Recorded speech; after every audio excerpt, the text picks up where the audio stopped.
let me just read some secrets. It's a permissible secret. So you have DG saying he was personal assistant to the former Director General. That Director General is the chairman of the first day, Professor Sunday Ochochi. Another secret you probably want to know for your own alone is most of you know me and that I also work at the Nigerian Agro Resource Center. So that you know what exactly General Aguilar was saying, that is, I'm not biased, I'm not tribalized. The DG of the Agro Resource Center was also General Aguilar's military assistant, General GA. That's it. You have added that the GA is Garuba Ayode. Yes. Not Kwara State.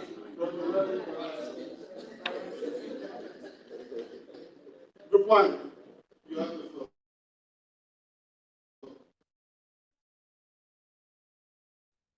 Please, a round of applause for Group one. Evidence.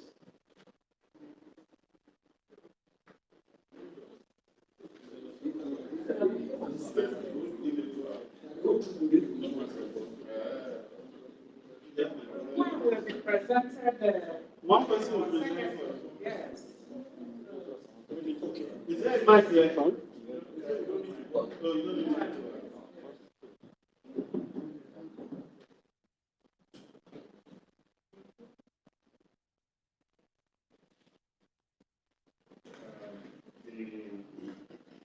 The chairman, General ST, respected General,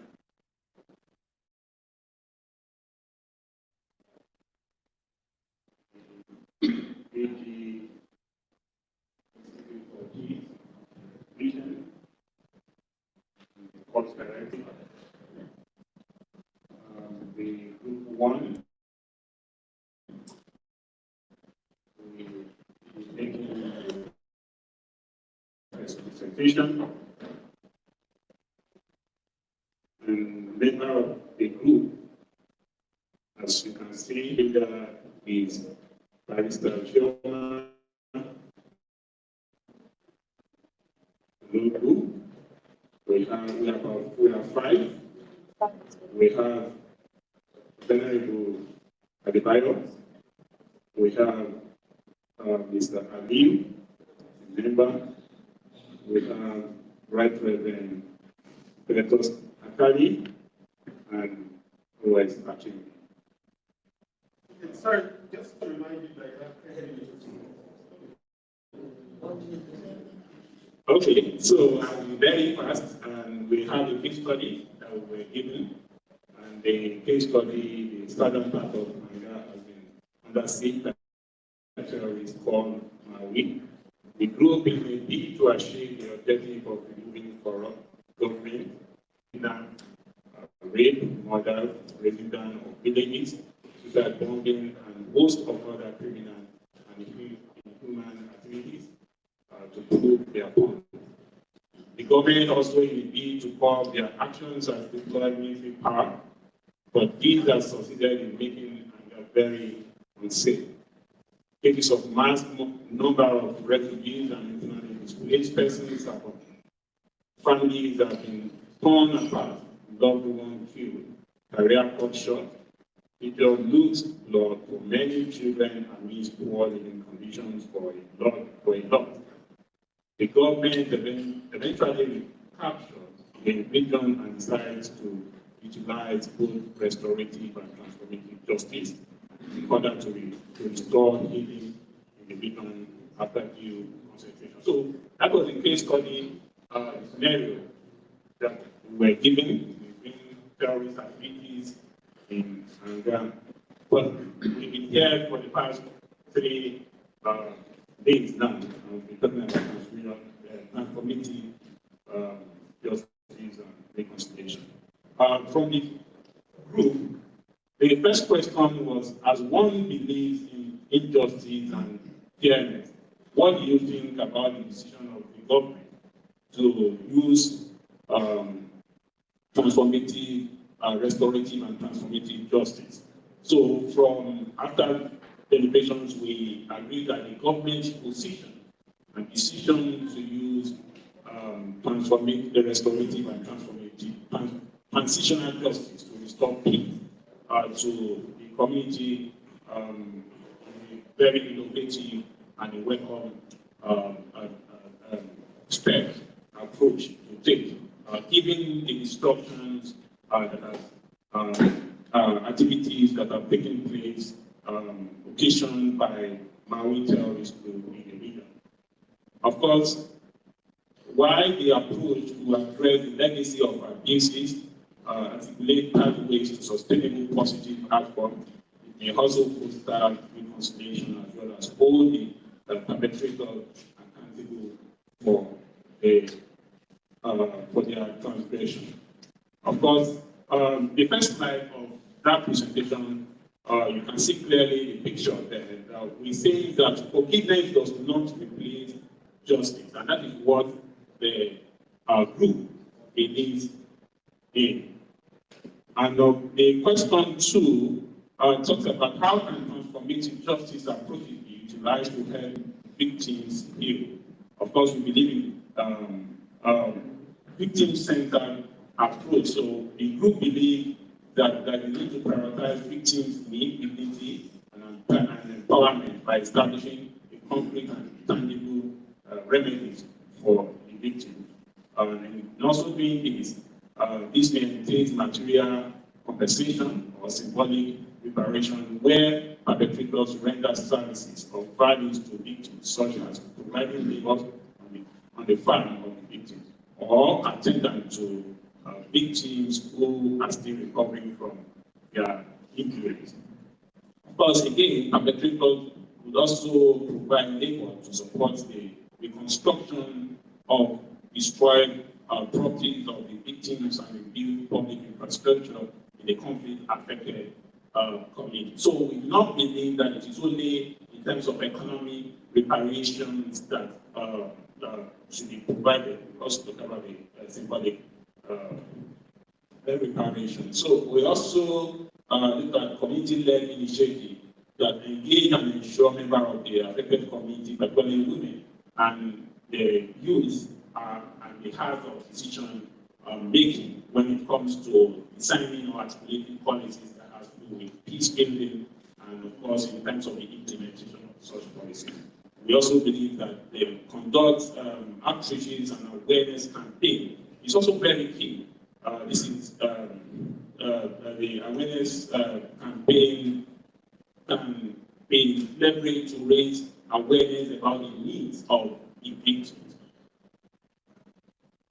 The second question, how can restorative justice be applied to repentant terrorists despite the harms they have caused to be reintegrated back into society, and how can the victims be prepared to accept them? On this note, we believe that applying restorative justice to repentant Maui terrorists require multi-steps approaches, including acknowledgement and acceptance. Repentant terrorists must acknowledge the actions they take, their actions, and as well take responsibility. Of course, they must look for their actions. Victims engagement, we also talked about truth telling, of course, reparation and restitution.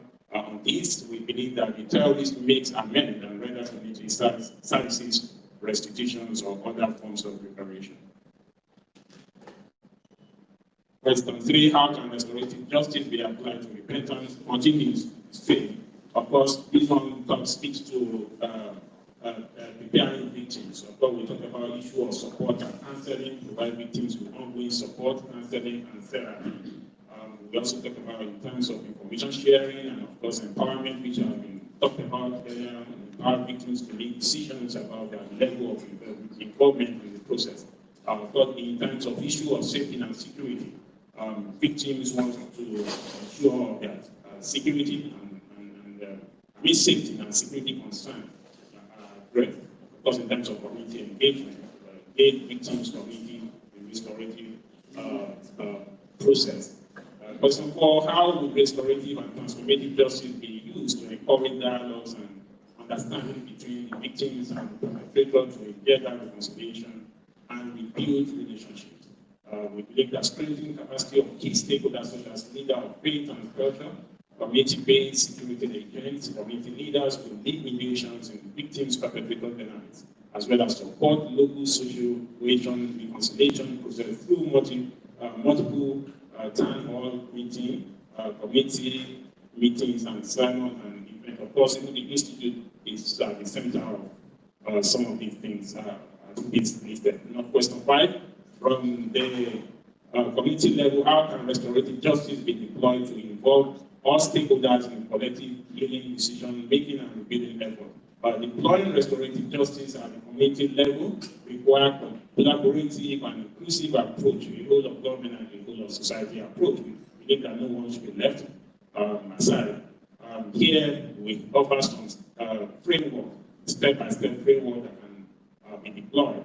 We talked about the issue of community engagement, engaging community members, leaders, organizations in the restorative justice process, identifying key stakeholders, identify relevant actors, including victims, offenders, family members, community leaders, and service provider. We also talked about the issue of building trust. Invariably, establish trust among stakeholders through open communication, transparency, and empathy. Question 5, from the community level, how can restorative justice be deployed to involve all stakeholders in collective decision-making and rebuilding effort? We talked about community-led decision-making. We also talked about healing and support, provide access to healing and support services, such as counseling, therapy, and support group. We talked about reparative action, which have been discussed earlier. Mentioned community rebuilding, engaging community members in rebuilding efforts, such as community service project, neighborhood revitalization, and social program. We talked about empowerment and capacity building. Empower community members with skills, knowledge, and resources to support restorative justice is very clear. This came in our discussion yesterday. The last question, how would transformative justice be utilized to address the root causes and systemic issues that created the terrorist group? Transformative justice can be utilized to address the root causes and systemic issues that contributed to the emergence of terrorist groups through community engagement with local communities, civil society organizations, and experts, and help identify political factors driving terrorism. Historical context, analyze historical event, policies, social, economic, and political factors that contributed to the group's emergence. Power dynamics, examine power imbalance, corruptions, and marginalization can be for grievances. We also talked about community-led initiative, policy reforms, we talked about reparation and restitution, economic empowerment, education and critical thinking, education and critical thinking program that challenge extremist ideology and promote inclusive value, which we just discussed this afternoon. Inclusive governance, which is very important in the view of the group. I thank you.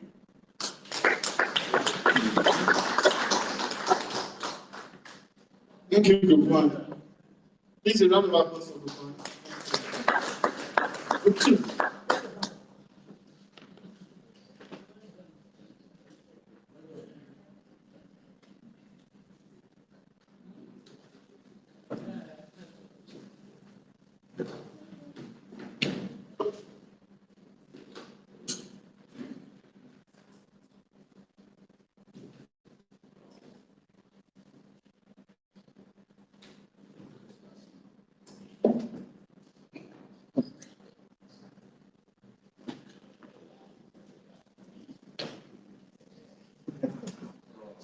Good evening, everyone.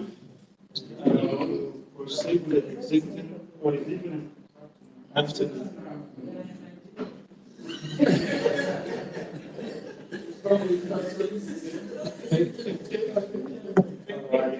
I will proceed. I'm presenting on behalf of Group 2, led by Captain D.S. Dare, and we have 5 other group members, as you can see their names on the right.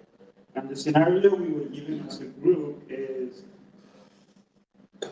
The people of mine believe that girls should prioritize domestic duties over education and career pursuit. As a result, the numbers of girls attending school was quite low.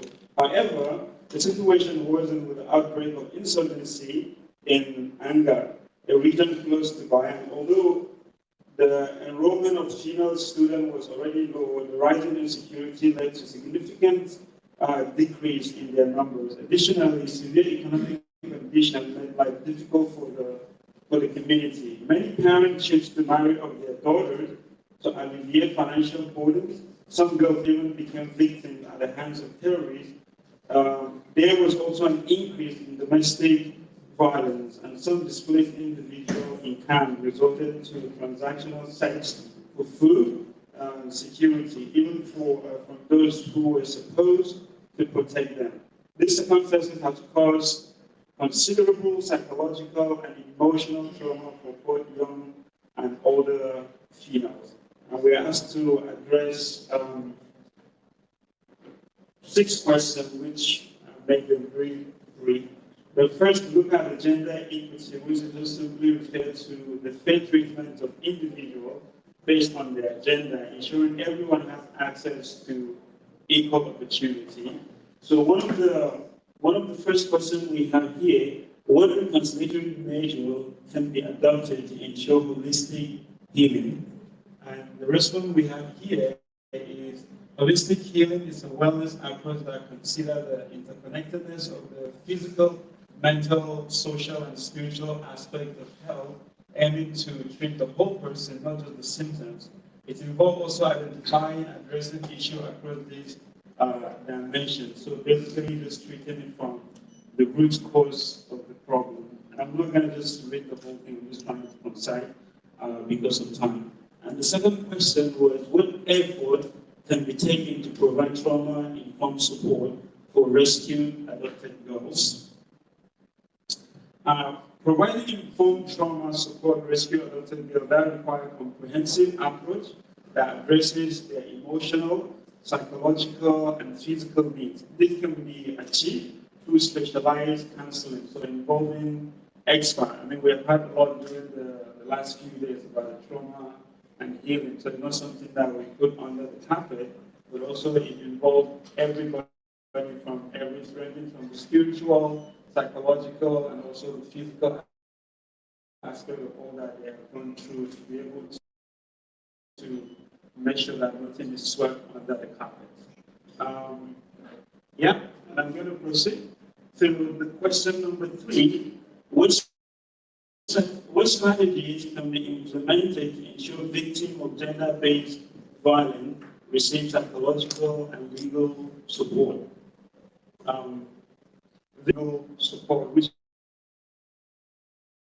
is crucial to establish accessible and confidential support services to support this activity. This includes counseling, therapy sessions conducted by trained professionals who understand the complexity of trauma, especially in our contemporary society where therapy is connected with a lot of stigma and people don't even want to seek professional help. So there's a need to have professional and also under a safe space where people feel comfortable and they are open to really open up without fear of any repercussion from either guidance or parents or even the victim. I mean, there's more we include here, but I'm just trying to concise because of time. And I'll move to the next question, which is question number 4. What efforts should be made to ensure that female perception is captured in the decision-making process when addressing conflict-related issues? Well, here we have community integration to also provide opportunity for affected women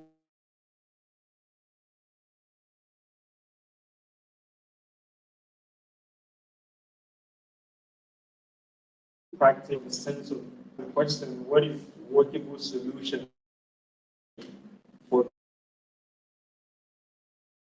them? Also, rather than just trying to impose something that we think can be a good idea as a solution for them. The statement often say African problem can only be resolved by activists. So I'll move to the next one, which is how can communities for surrounding the issues while promoting accountability.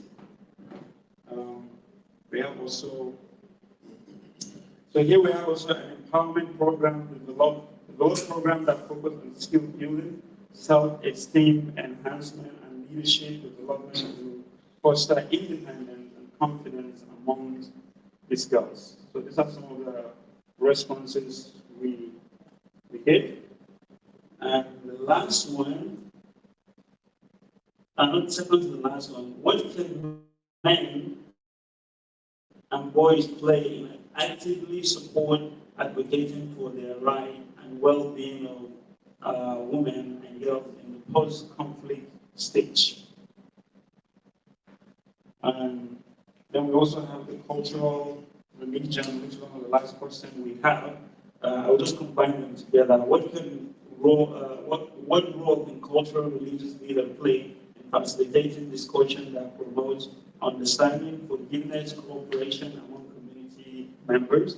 And one of the responses we have is cultural and religious leaders can serve as the vital bridges, in especially the case study community we're given, healing process by leveraging their respected position to challenge tradition while preserving positive cultural values.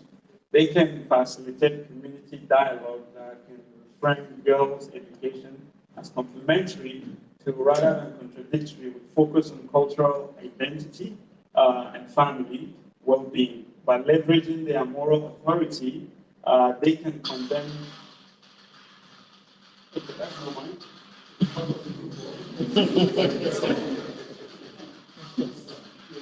That's a pure experience.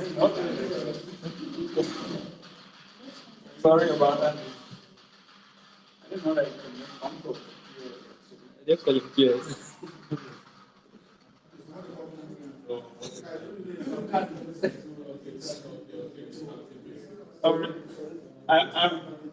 I would proceed. By leveraging their moral authority, they can condemn violence against women and girls, discourage child marriage, and promote alternative dispute resolution mechanisms that respect survivors' dignity by interpreting religious and cultural teaching in ways that emphasize gender equality, justice, and compassion. These leaders can help shift community norms while reducing stigma faced by survival. And lastly, their involvement can complement formal support services, ultimately fostering a community environment where survival feels validated and where sustainable community-owned solution can take roots. So actually, that's the end of my presentation. Sorry, Mr. Carey. I think I have a few minutes, but I have to use the last one just to take away. I forgot my last slide. So these are some just takeaway for you if you don't remember anything that I've said. We have three. Remember, reconciliatory measures for holistic healing. That's one of it. And also trauma-informed support for rescued and adopted girls. And then the last one is support strategies for victims and empowerment for them to be sustainable, especially in a society that sometimes even the victim gets to be weaponized rather than arresting the perpetrator in that kind of situation. So thank you very much. This is on behalf of Group 2. Thank you, Group 2. Please, a round of applause for Group 2. Thank you. Group 3, you have the floor.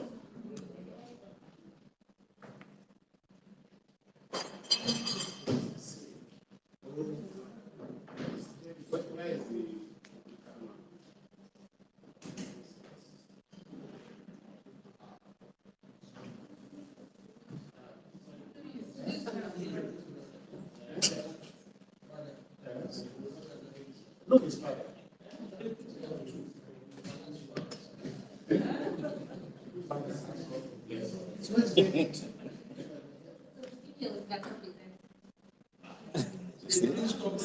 Imbalance.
Okay, so on behalf of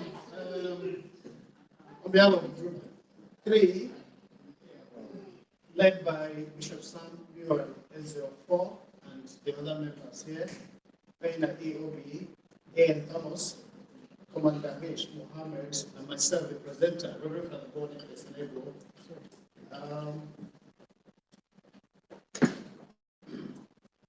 We have a scenario here to deal with, and two communities, Debo and Undo in Debo, have lived in disharmony for a long time. But the situation wasn't when some farmers from Debo were killed in a communal land, which both towns claimed ownership over. The other community retaliated by killing both men and women. Even children were not spared in the Undo massacre. What followed afterwards was a violent conflict which engulfed the two towns for days, with both sides suffering massive loss. It took the efforts of security operatives to bring a semblance of order to the communities. Despite the presence of security, peace is far from being achieved, as the people believe that once the security operatives leave, there will be a counter attack. Now we have actually 8 questions to deal with under this scenario. The first is, what is the first thing we will do to engender sustainable peace between the two groups? And our response is, first, we'll have to continue to maintain the presence of security for some time to allow every temper from both sides to cool down. Secondly, conduct a comprehensive conflict analysis of the issues related to the conflict. Then, under the second point, it is very important to analyze the historical, social, economic, and political drivers of the conflict. This includes identifying key actors, the interest of these actors, as well as the power dynamics that are played through. Then, initiate a safe space for discussion, communication, as well as dialogue between the conflicting parties, while ensuring neutrality. But I'll borrow Commander's words during his lecture to us, that impartiality. Yes. Then, as a follow-up, assess conflict dynamics by examining recent developments, triggers, and potential opportunities for peace. Use tools like actor mapping to identify the key stakeholders and their roles in either perpetuating or resolving the conflicts. Assess impacts as well as damages. Incorporate local perspective by engaging local communities, to ensure the analysis reflects on-the-ground realities and build a shared understanding to the conflict. Then the second question deals with what steps can be taken to develop trust between the two warring communities, given their respective histories. Then our response is first, we have to build a strategic framework for building trust by setting clear objectives or goals. And in doing this, define what success looks like for the peace process, whether it is a ceasefire, reconciliation, or long-term societal transformation. And importantly, to choose an approach.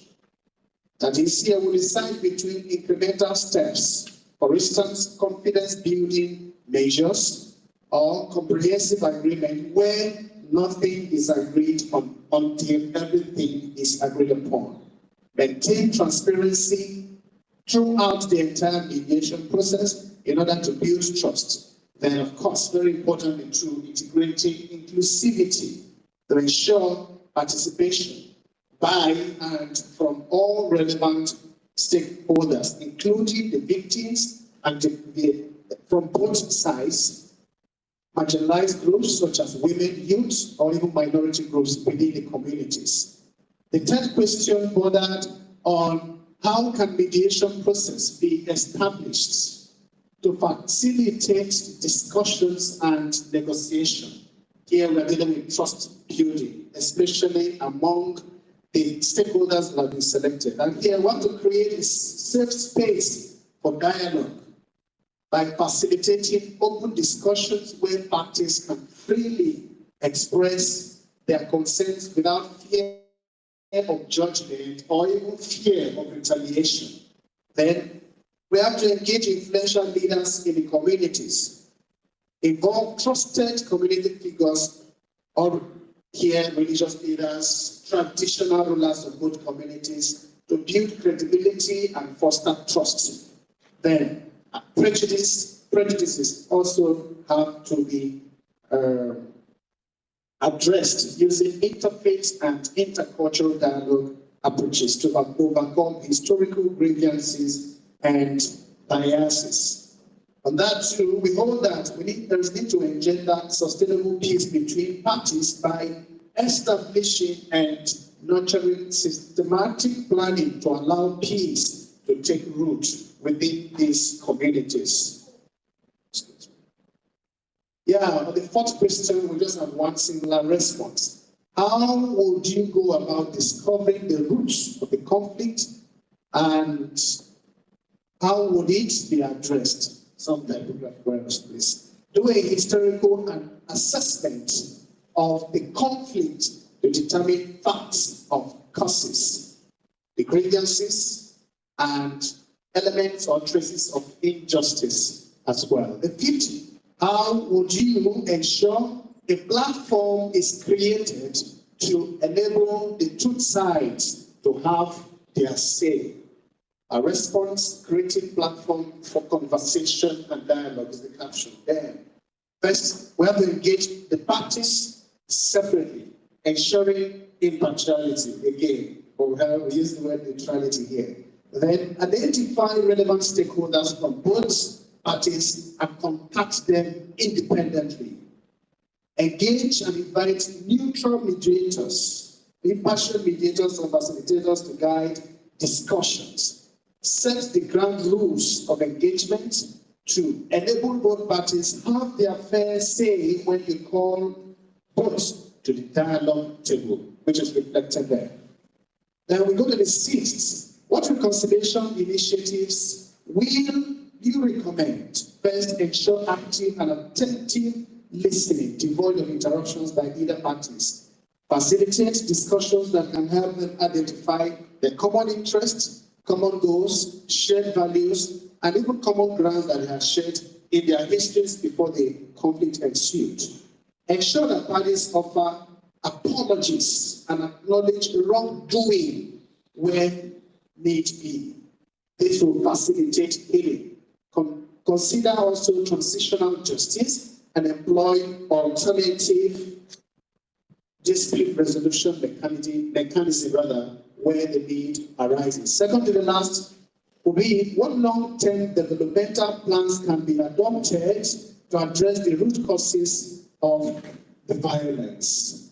Here, first, liaise with relevant body to establish a security outfit and put other accountability measures in place to forestall any acts of violence. For instance, we could have a police post, within the border of those communities. Build local capacity, empower communities to take ownership of the peace process through training, education, and leadership development. And finally, promoting positive peace by addressing structural issues such as inequalities and any form of traces of injustice as well.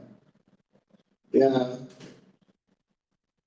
On the eighth question, how would you ensure that agreement made is adhered to in the long run?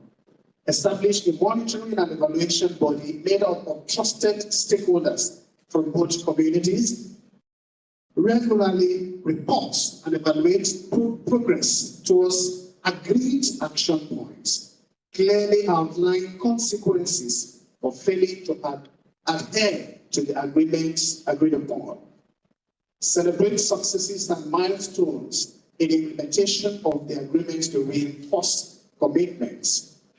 As situation demands, institutionalize agreements through legal frameworks to provide binding commitments. And finally, encourage in long-term peace-building initiatives that can address root causes of the conflict and forestall or avoid future occurrences. Thank you for the body face for group 3.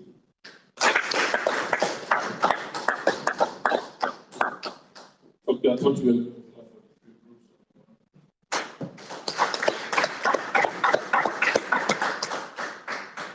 Okay, thank you very much. When we do this kind of exercise, this group session, first and foremost, let's take the past for participants that of information on some of the things that we taught you. I think for the first one,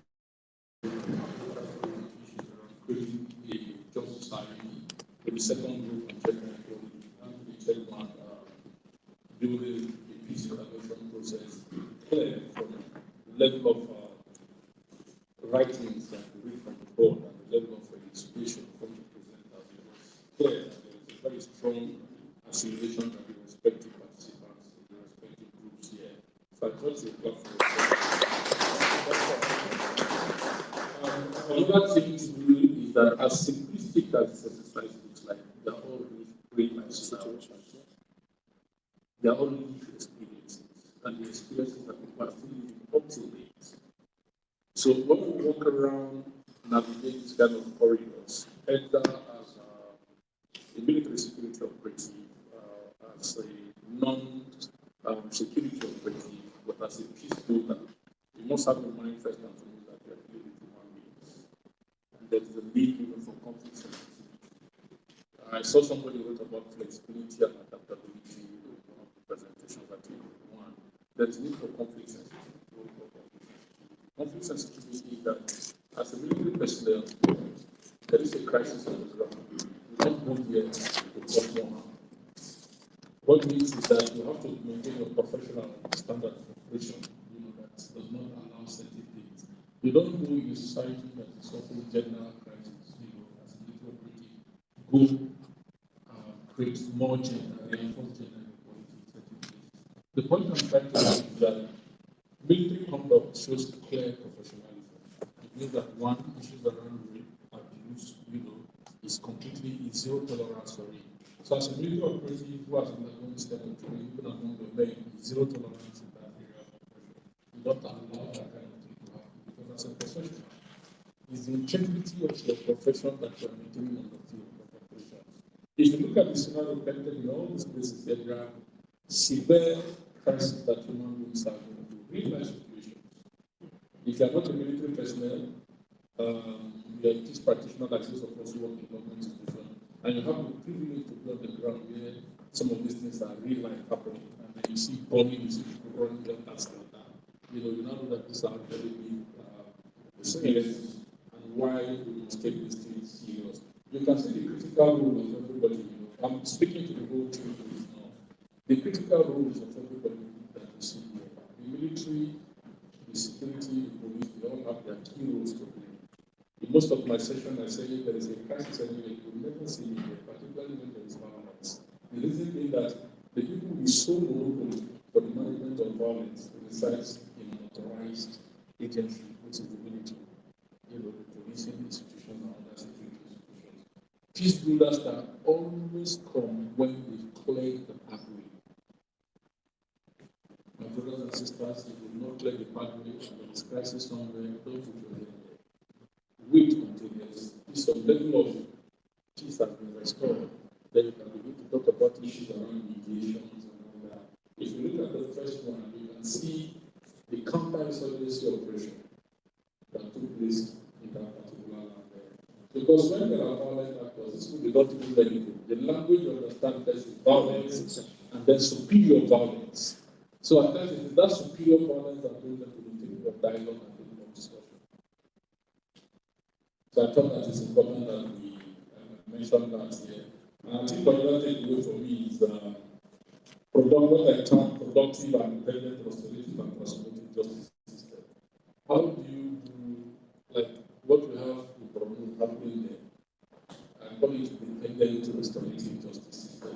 Because you are trying to build perpetrators and then you are not making them productive, you are rather giving them palliative. When we have large farmlands that ordinarily the process of their restorations will be, and their enemies, instead of fighting, should be applied to farming and farming for government. But we are doing dependency, we are giving them, they are calling it independent restorative justice, not productive. We need a more productive system where there is a sanction. Yes, there is a restorative justice system, but there should be some level of sanction at the level of appeasement. You need to appease your offenders, but yes, they are truly independent. And as a result, you are farming. I think someone would mention farming for the victim or something like that. We need to see more of that kind of thing happen. You just don't want to have a relaxed of certain things. I think another thing for gender equality, equity, we needed a bit of conceptual clarification. When you say gender equity, what exactly are you talking about? For those of us who be in operational theater to see victims, you'll be surprised to see the boys who don't fall under the category of women and girls, suffering this level of inequality.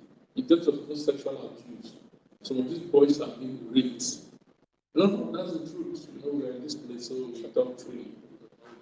So you find all those elements of people in those places there. So we talk of gender to add the agent. And then I think, the agent, because at times when we talk of gender, we don't like to be more around vulnerability, fragility of a particular demographic. But it's important that we try to widen the net, capture these other people too, so that we can help them in the course of the interventions. If we don't do it, in the area where we start to design intervention, we might not capture it.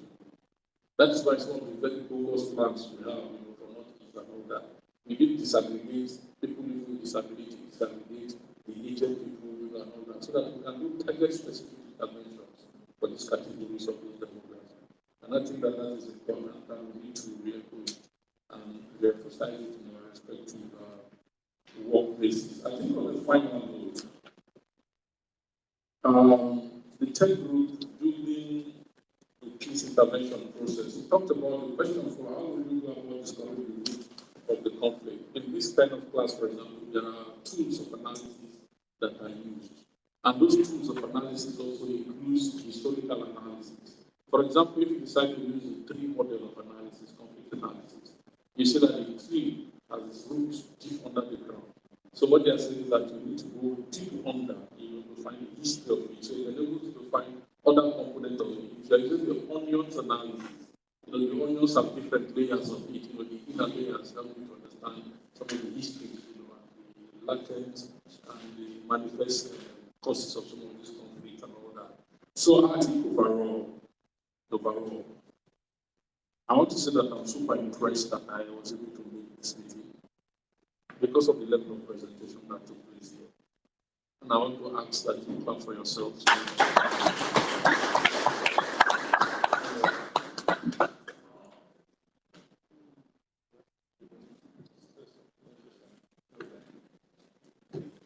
Well, I think that quite interesting. Now Now you can see it's one thing to talk about all the theories, but now you see when you go into this type of scenario, you now have better understanding. And I hope that we are getting more and more peace builders into our society by all of you who have now attended this course. You have now, I think you are the third course, right? So if we continue like this in the next 3-4 years, we will be able to understand what peace is all about.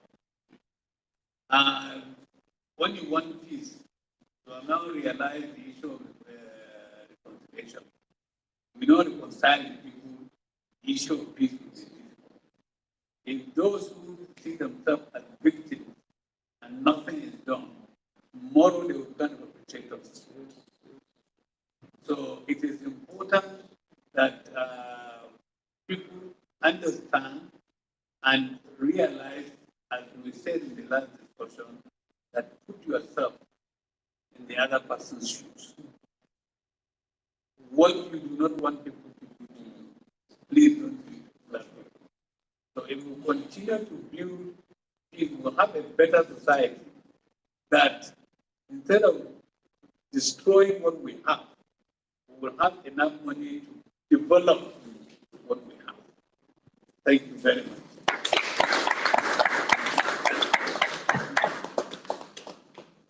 Please, a round of applause for go to the last stage of the program. I will call out your names. Please, because General will be standing, I want you to come out quickly so we don't keep you standing. The DG will check whether you actually will graduate or not. So if you are going, you are. That's trauma.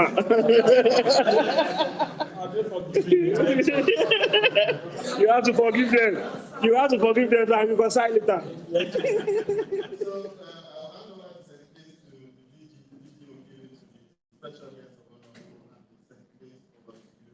Take picture in between the two.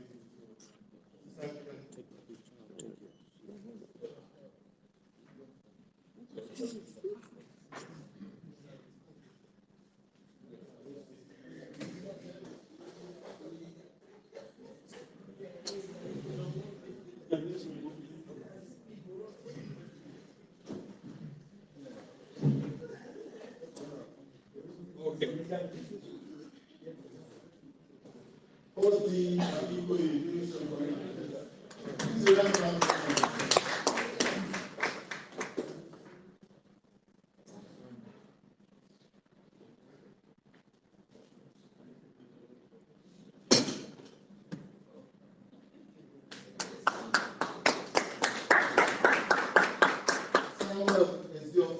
Office of the Graduates.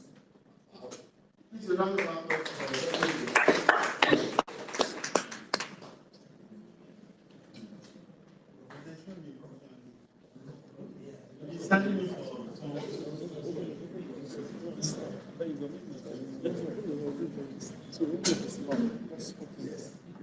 Adebayo Amos. That's your own. That is much pictures.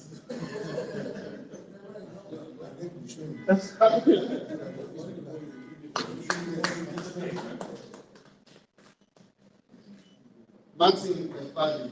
Please round of applause.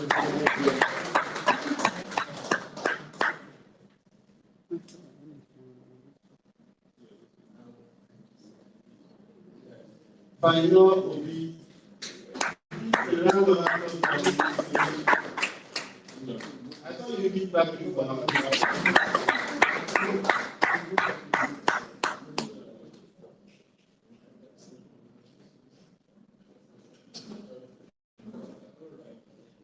Aliyu Obashe. Please a round of applause.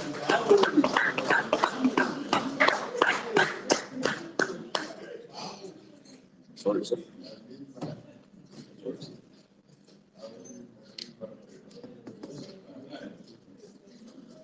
Chioma Onyebu.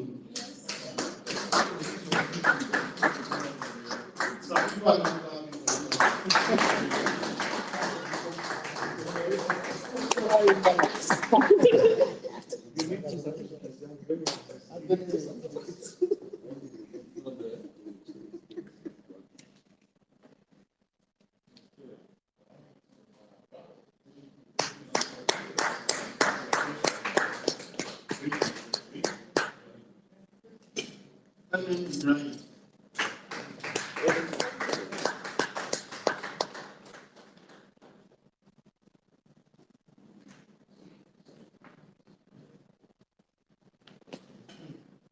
Abraham.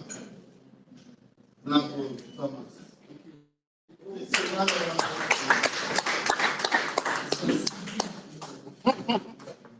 Zasi.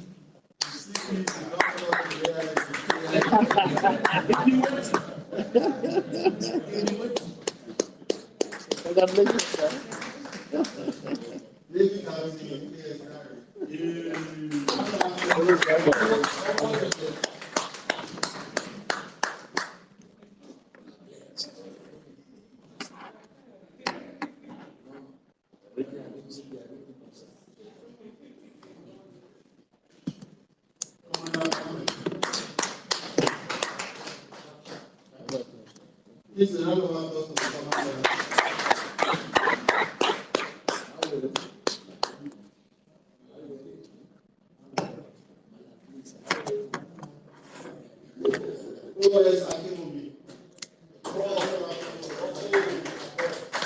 Wow, the prof, the book.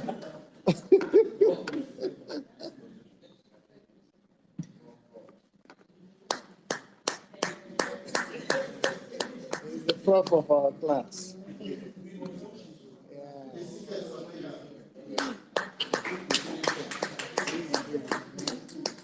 This is another one of the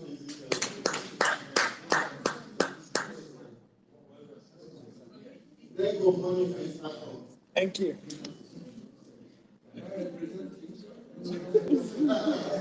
This is another one of the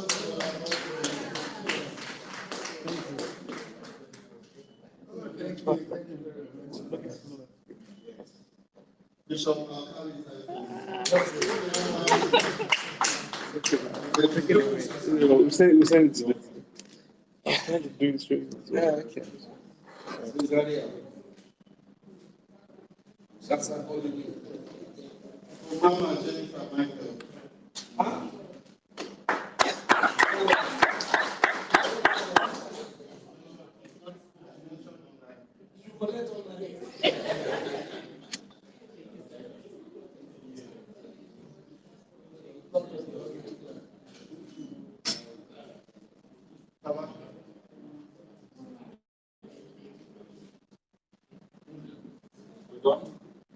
Vote of thanks.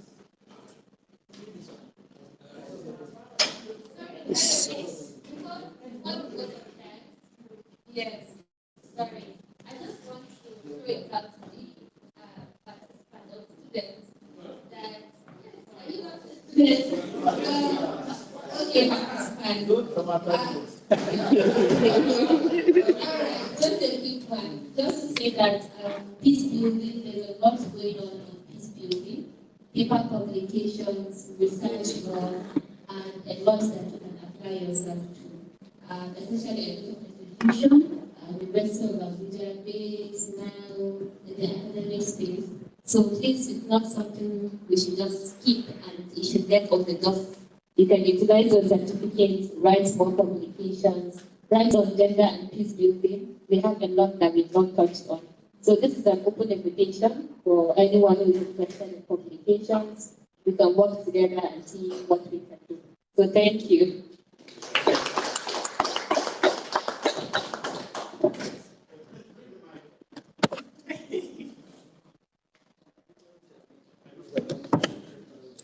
I got to put Prepared at all.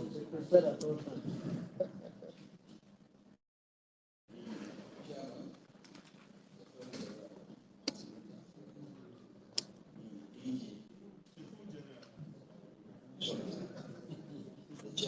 General himself and peace members by excellence, the EJN Center, our post director, fellow participants, and our cost enablers. Like I said, I wasn't prepared for this, so there was no time for any consultation. The last thing is, I would say eye-opening, but more heart-opening, mind-opening. I use myself as an example. I went on the first day to go and make peace with my second son. That's right. I apologize for flogging him.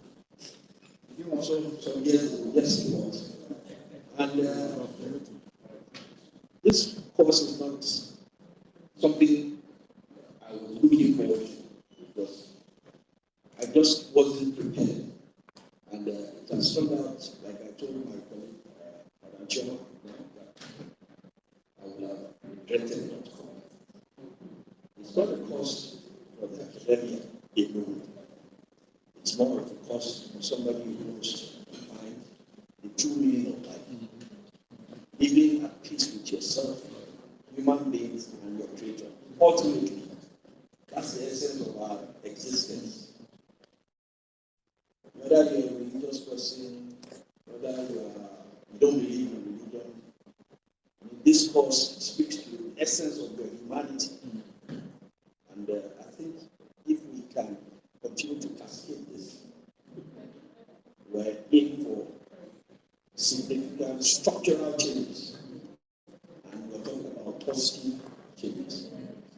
This course is very important to Nigeria. Like I said, it's a country that has faced a lot of hurt, and it's still facing a lot of hurt. If we're not careful, we must still face problems. But the earlier we imbibe the core elements of this course, the essence of this course, the easier it will be for us to retrace our steps. Like the proverb says, he said, when you get on the wrong train, you are heading in the wrong direction. The earliest possible, just stopping that, change over your distance, and less expensive. I want to thank the organizers for this, and I encourage them to do more. And I also urge them, if it can be a 5 days, more. Because I think there are still models within that we couldn't touch significantly.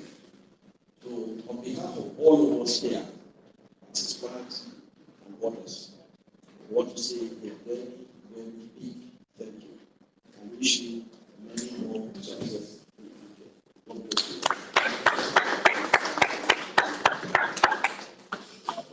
We'll take a group picture of the first of all and the teaching, and then you can have your lunch and have a thank you. That's what I do. That's what they said now. Good photograph.